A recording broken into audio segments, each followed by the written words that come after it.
Tidak terima ditegur sejumlah warga asal Sumba keroyok dua anggota polisi yang sedang menjalankan tugas.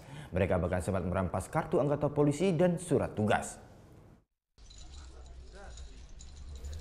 6 orang tersangka asal Sumba ini kini menjadi tahanan Polres Badung setelah berupaya menyerang anggota Satreskrim Polres Badung.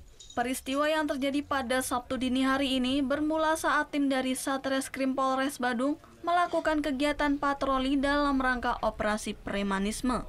Saat itu mereka melihat sekelompok warga yang pesta minuman keras di sebuah rumah kos di wilayah Kerobokan, Kuta Utara. 2 anggota Satreskrim tersebut kemudian menghampiri sekelompok orang tersebut. Namun para pelaku tidak terima dan berupaya melakukan perlawanan.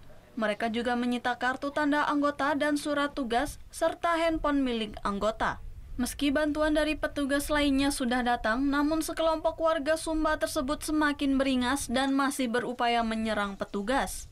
Yang melakukan perlawanan pada saat petugas gabungan melaksanakan pengecekan atau operasi premanisme di rumah-rumah. Dan juga ini untuk mengecek, operasi gabungan ini juga mengecek untuk warga-warga asing atau warga-warga luar yang berada di kos-kosan.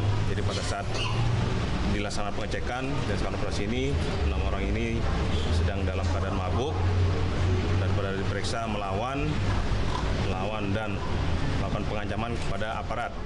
Petugas kini baru menetapkan 6 tersangka, tidak menutup kemungkinan jumlah tersangka akan bertambah. Para tersangka ini terancam hukuman 1 tahun 4 bulan penjara. Surya Sanjaya melaporkan untuk NET.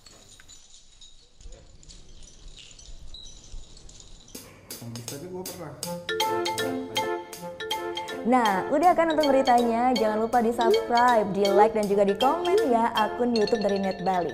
Terima kasih udah subscribe. Yang belum, jangan sampai lupa. Di sebelah sini nih. Tetap subscribe.